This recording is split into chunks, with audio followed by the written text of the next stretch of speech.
Namaste, astrology adventurers. Let's talk about Saturn's placement in Pisces. Saturn just entered Pisces on March 30th. Will stay for 2.5 years.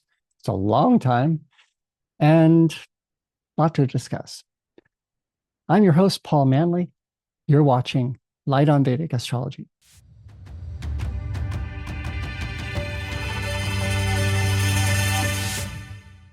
Every transit of Saturn is major. Why? It's the longest by far. It stays 2.5 years in a sign. Next longest is Rahu and Ketu, with about 1.5 years in a sign. Jupiter is about 1 year in a sign. So Saturn really, this is a different ball game. It's kind of like when you have relatives visiting and they stay for a couple of weeks. I mean, that's pretty long, but hey, you get over it. But what happens if they move in? Now, that's a whole other level of impact. So that's like Saturn's transit through a sign. So now we have Saturn and Pisces. So first of all, let's just talk about Saturn, Saturn's transit. Saturn, we need to pay attention to. Why? Because it gives us our curriculum for 2.5 years. It's a new curriculum in Pisces. It tells us where we need to focus our attention, what we need to take responsibility for, where we need to work. Probably it's an area of highest priority. Usually Saturn's transit represent this. So paying attention to Saturn's transit really pays off. But it's also when Saturn is placed in a sign, in your natal chart, Saturn's placement can represent our hardest lessons, yet the most rewarding lessons in a lifetime. It could be some of the harder things for us to work through, which was why it can take so long. So, like, let's just say substance abuse addiction or a workaholism tendency.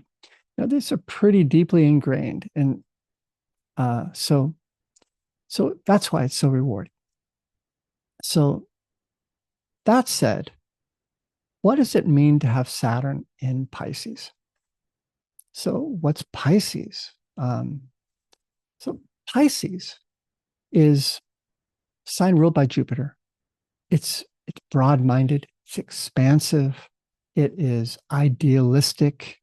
It is opposite the sign of Virgo, which likes structure and order and analysis and getting very precise with details.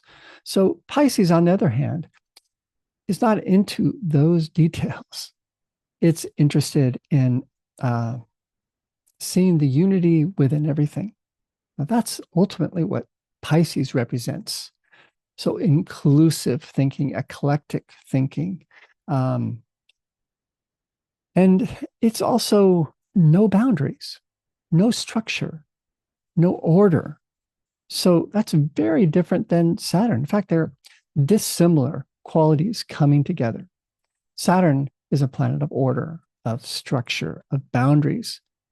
Pisces can represent someone who has boundary issues.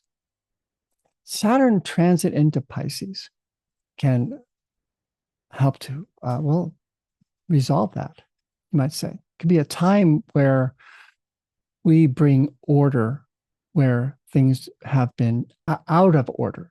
Pisces can be lazy, can be spacey, ungrounded, idealistic. It's kind of like the quote of Henry David Thoreau. If you build castles in the air, your work need not be lost. That is where they should be. Now put the foundations under them. So that is just like Saturn in Pisces. Saturn represents foundations, and Pisces is idealistic, castles in the air. It's a sign of imagination, of lofty ideas. And so now making them practical. So what could that represent for a person? that book that they have ideas about, hopes to produce, now could be when Saturn's transiting into Pisces. Now's the time to put order and structure to that. So Pisces is fluid. It doesn't like structure, no boundaries. Saturn is all about structure and order and boundaries. So these are the blending of dissimilar qualities. And so think about this. Who had Saturn and Pisces in his natal chart? Albert Einstein. He made the intangible tangible. That's what Saturn and Pisces can represent. So he had these intuitions. He could see the entire theory of relativity like in a flash, how he describes it. It was a flash of intuition. He knew his right. Then he worked out the math and explained it. So he brought the intangible into form, making the abstract concrete, making ideals practical.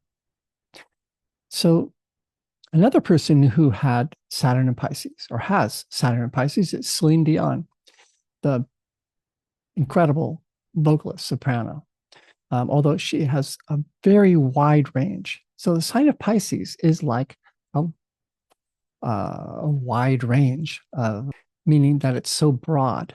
It can represent the whole range of vocal range, let's just say.